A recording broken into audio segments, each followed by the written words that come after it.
Hello, everybody. You are coach, yeah, and the soldier number one in the fight for the liberation of Kenyan football. We are many soldiers. I'm just one of them. And what I'm speaking here is the opinion from Vision Total Football Kenya Group. And we are many. We are a lot of us. When we speak because we want to provide the voice of reason. When we speak because we have to. We have to bring normalcy and proper thinking in our Kenyan football. Now, we are speaking because we need to share our message with the entire country. We are sending the message across the country. Vision Total Football Kenya speaking now. Now, there is 5 issues that I want us to speak about today in regard to our Kenyan football, and more importantly, in regard to our national team, Harambee Stars, which played against the Comoros yesterday, 15th of November 2020. Now, one thing I want us to discuss is about firing and hiring coaches. Number 2, I want us to discuss about the GDP, or the wealth of Comoros, utajiri wa Comoros, and how poor Comoros is, and how it is a shame that it is beating Kenya like this. Number 3, we are going to talk about the population of Comoros. Number 4, we are going to talk about the players that has been called to the camp by Coach Ghost Mulee before they went to the game. Number 5, we want to talk about the turnover of players, the number of players that are coming and going, yeah, in the national team is ridiculous, is horrendous. We are going to talk about it. Now, let's talk about it.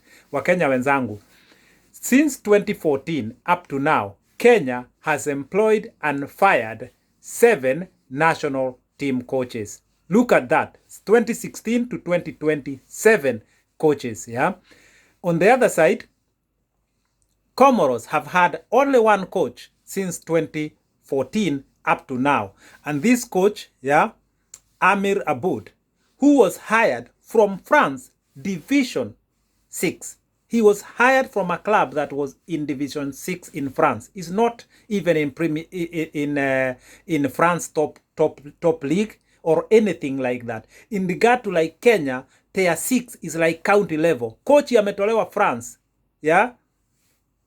Tier 6 amekwenda Comoros to coach the national team, and now you can see that national team how is destroying teams across Africa.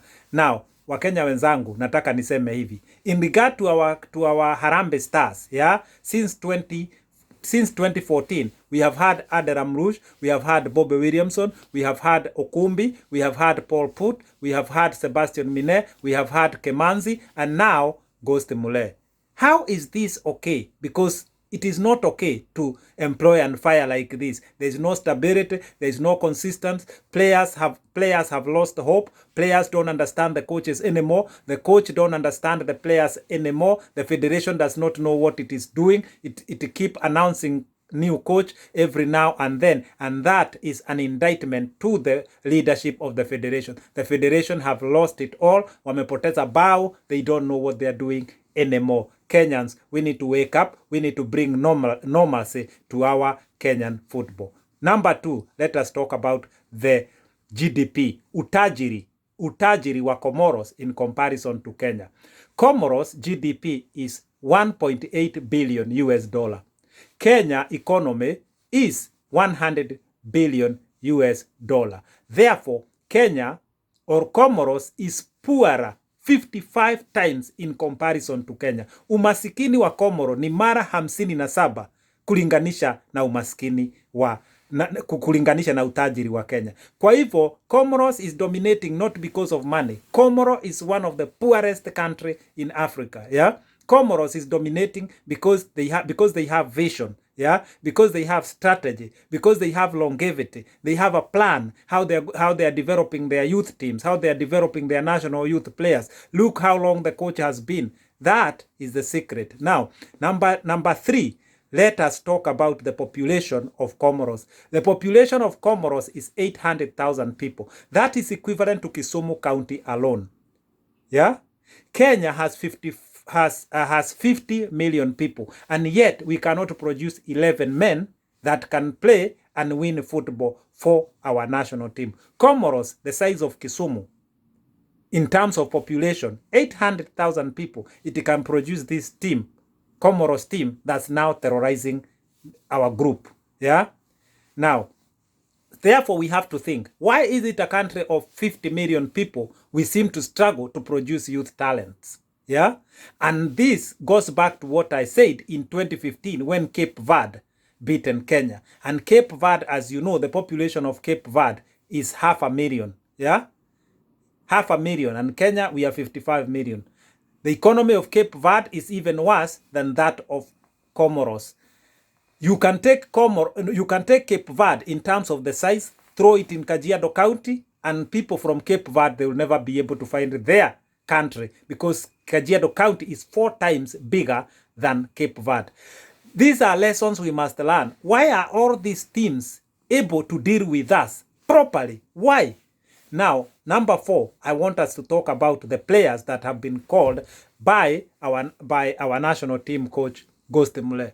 When Ghost Mulee started coaching the team just a week ago, 40 players were called in the camp so that they can be selected from that number, 40, to narrow down to the players who played for Kenya against the Comoros, home and away. Think about this. Kemanzi had only played a game against Zambia. Yeah, we played against Zambia, and the players who are called to play for that game, they are still in Kenya. So if a new coach comes less than a month and 40 players have been called into the camp, it tells you that the new coach, Ghost Mulee, really, and I'm not going to blame him, he has not been in coaching for 10 years, and he need to build his own team. So how does he start? By calling players from all over the place, and he can narrow down to the one he wants. And those Kemanzi had put at the front line, some of them can be called, some of them may never be called again, because he was trying to build his own team. So this is a problem that comes with sacking and employing coaches, yeah, all the time. We have no stability. This is what I'm saying. And again, it shows that the coach has no confidence with the team that he has right now, or he doesn't know the team that he need to have. This is an experimental project that the coach currently has embarked into. And that is the only way he can do it, because he's been out of this for over 10 years. But again, we must not blame the coach. The issue is the federation. Right now, the federation has lost everything. And the coach Ghost Mulee is going to be used by the federation as an excuse, as a scapegoat, so that the federation can survive. The federation is going to say, we did not go to AFCON, it's because of the coach. We cannot qualify to the World Cup because of the coach. And Ghost Mulee is going to be sacked like the rest, and it will be termed as mutual agreement, and he will go. Sooner or later, watch the space. So the issue is not the coaches. The issue is not the players. The issue is the federation and the system, football system in Kenya. Until everything has to go through a revolution, a total overhaul, so we can have a new system of developing players, a new system of employing and developing coaches, a new system of football in the entire country, from all the counties up to the national level. Everything must change for Kenyan football to change. This is what we have been advocating for. Now, the turnover of players, meaning the player who are coming and going outside and inside the national team, is too much. Because every time a player succeeds, he scored a few goals, you hear, oh, this is a national team product. No, we have so many players who are being called into the national team who should not be there.